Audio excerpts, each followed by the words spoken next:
afternoon. For those of you who don't know, my name is Maya Karen. I run a fashion blog called Classically Kept. It does feature luxury, contemporary, and how to style, and now natural hair care. So if you are into any of those things, please consider subscribing and clicking the notification bell. That way you will never miss a video. So into today's video, we are just going to talk about some things that I have learned and some takeaways about my hair in 2021. And then we will quickly go over my hair goals for 2022. I do not need a full video for my hair goals. So let's go ahead and get started.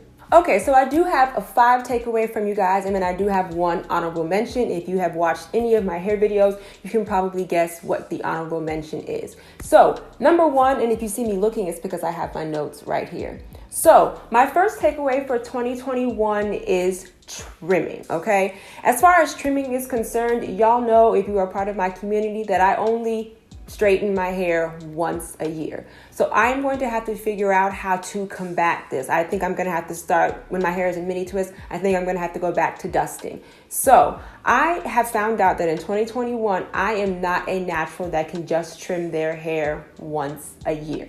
I retained length, but my ends are a little scraggly. If I would have upped it to maybe 2 or 3 times this year, I would probably be able to keep all of the length that I have retained. So that is the first takeaway. It has been made very clear to me in 2021 that I cannot just trim my hair once, okay?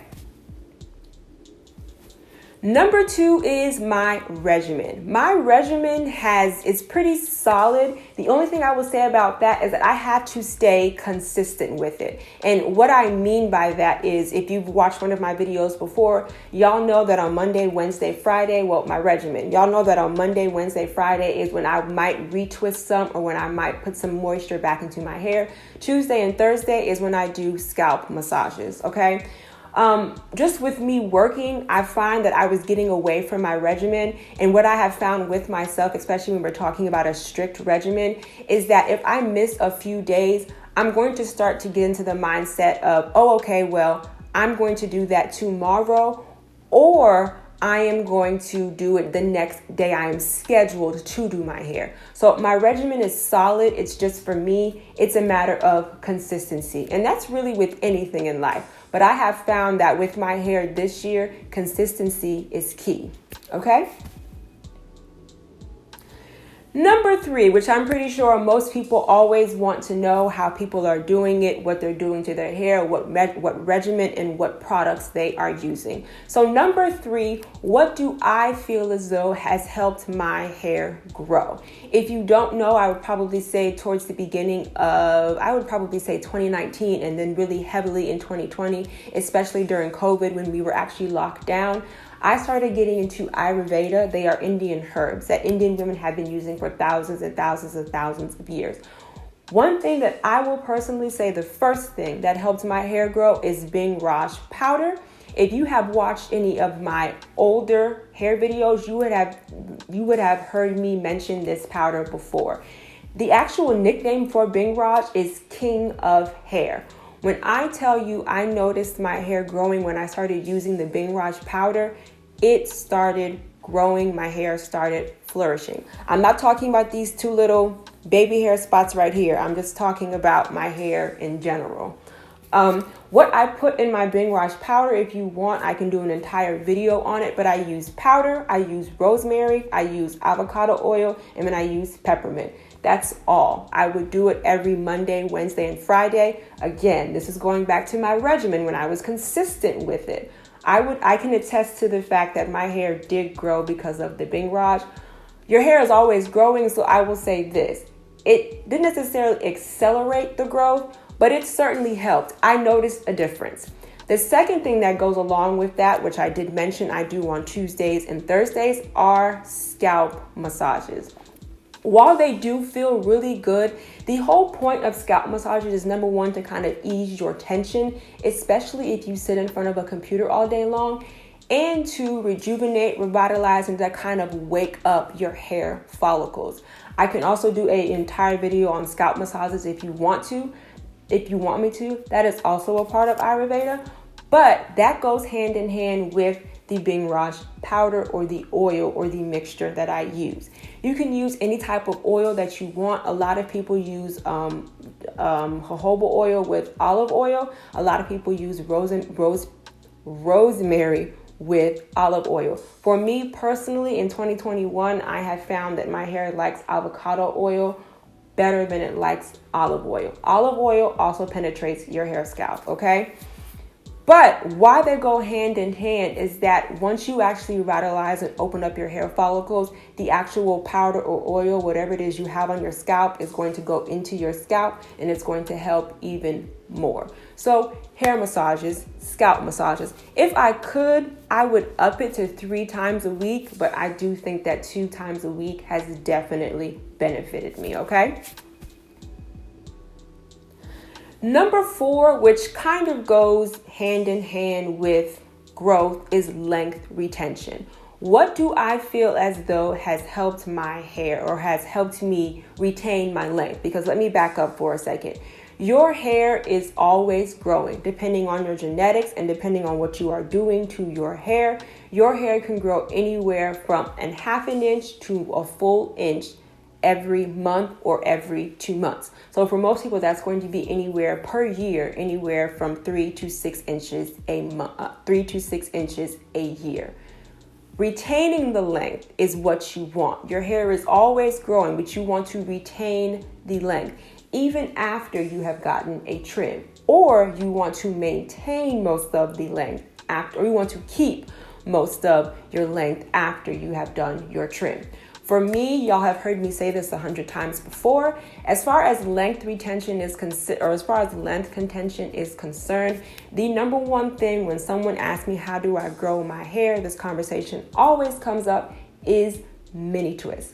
I know mini twists don't work well for everyone, but for me, especially in 2021, especially with me working from home, mini twists have helped me retain my length so well.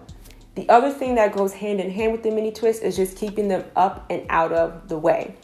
If you have watched any of my previous videos, you will know that I do suffer from hands and hair syndrome. Whenever my hair is down in my twist, I'm sitting here just playing with them, playing with it.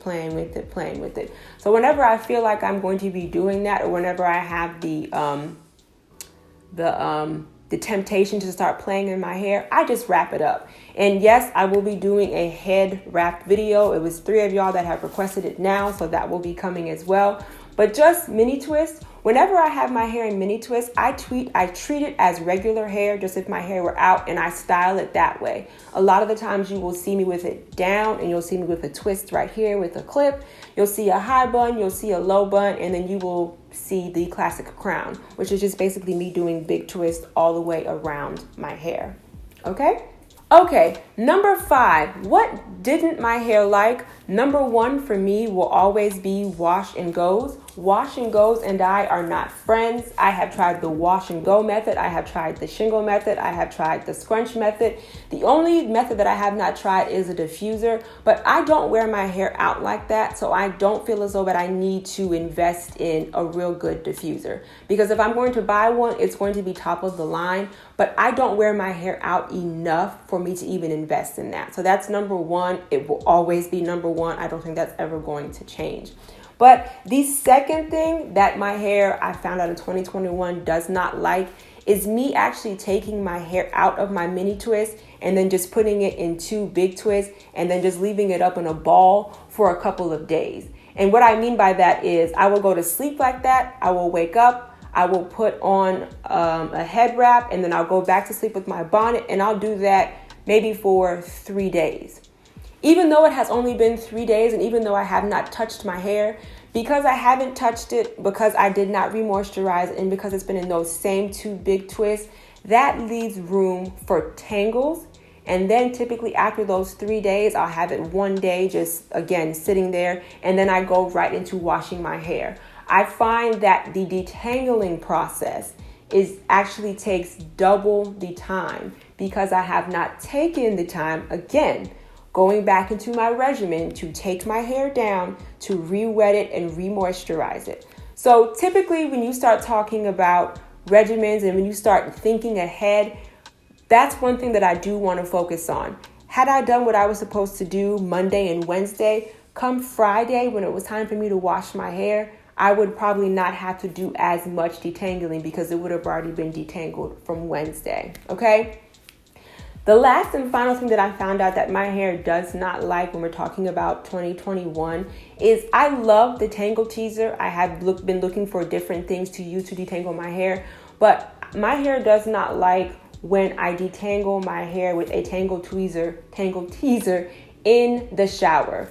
And it didn't really occur to me until I started seeing little pieces that were broken off, is that when I detangle my hair in the shower with the Tangle Teaser, I can't see. I'm going in blind. So let's say, for instance, this is the back of my head and I have it in two sections. So I have one section here and one section here. If I'm using the Tangle Teaser in this section, starting from my roots and going all the way down, I might actually be pulling hair from over here. And then that means that I'm going to start breaking the hair from over here because I'm not realizing what I'm doing.